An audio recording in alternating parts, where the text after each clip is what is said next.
Intense Tehran, anti-British fever mounts as thousands of demonstrators march to Parliament Square to demand that Iran stand firm in the oil crisis dispute with Britain and reject World Court proposals for arbitration. As the crisis mounts, from the U.S. Embassy, Ambassador Henry Brady drives to the home of Iran's Premier Mohammad Mossadegh to deliver a personal appeal from President Truman to the ailing but fervently nationalist premier, urging Iran to accept the World Court plan. But even if he wanted to, Premier Mossadegh could do little, for anti-foreign feeling is running so high that the Shah of Iran himself, here leaving the hospital with his wife, decided to have American doctors remove his appendix in Tehran rather than risk public anger by going to a hospital abroad. In Brussels, 20-year-old Prince Baudouin, in the khaki uniform of a lieutenant general, leaves the royal palace for Parliament to be sworn in to succeed his 49-year-old father, Leopold III, whose 17-year reign, begun in sorrow with the accidental death of his father, ended in sorrow in an abdication forced by a country divided over his wartime loyalty. Now Prince Baudouin, king in all but name for the past year, repeats in the twin languages of his nation, Flemish and French, the oath which makes him in name as well as fact, Baudouin first, king of the Belgians. At Milford, Michigan, General Motors unveils its car of the future, Le Sabre, the Sabre. In the future, you won't need to worry about rain when you leave your top down. An engineer drops one raindrop to show what'll happen.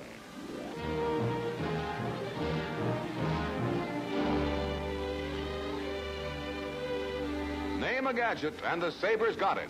Headlights coming up. Built of aluminum and magnesium, the Sabre's powered by a 300-horsepower V8 engine with supercharger. Now all they need is roads of the future. 32 DPs from Greece get a special wish that they should first set foot on U.S. soil at Bedloes Island, site of the Statue of Liberty. Their arrival brings to life the words engraved on the statue's base. Give me your tired, your poor, your huddled masses yearning to breathe free. Send these, the homeless, tempest-tossed, to me. I lift my lamp beside the golden door.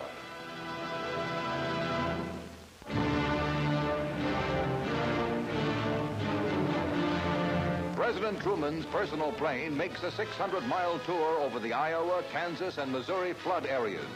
It's a tragic view of home country for the president, who, accompanied by Major General Lewis A. Pick, Chief of Army Engineers, and Mobilization Director Charles E. Wilson, sees his hometown of Independence one of the victims. In his home state, all the crops on 1.5 million acres of farmland have been destroyed. A total of 11,000 square miles in the Midwest have been devastated, and the flood is still moving. At Kansas City, the scenes of devastation are typical of hundreds of other communities over which the president's plane flies.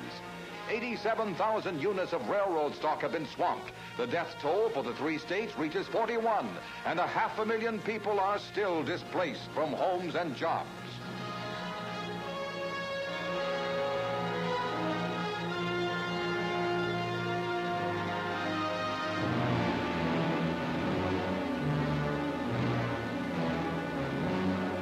Bridges, refineries, factories, stockyards, and homes have been wrecked by the raging waters.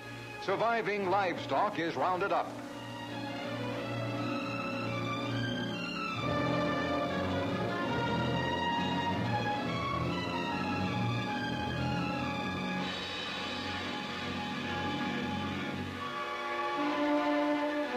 As the Midwest begins to dig out, Congress rushes a $25 million aid bill to help the stricken areas.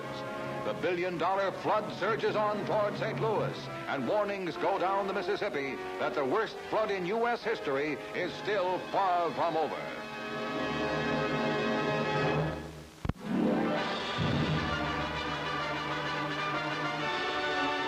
In Pittsburgh, well-wishers mob Jersey Joe Walcott, whose radiant face shows not a mark from his upset heavyweight victory an hour earlier.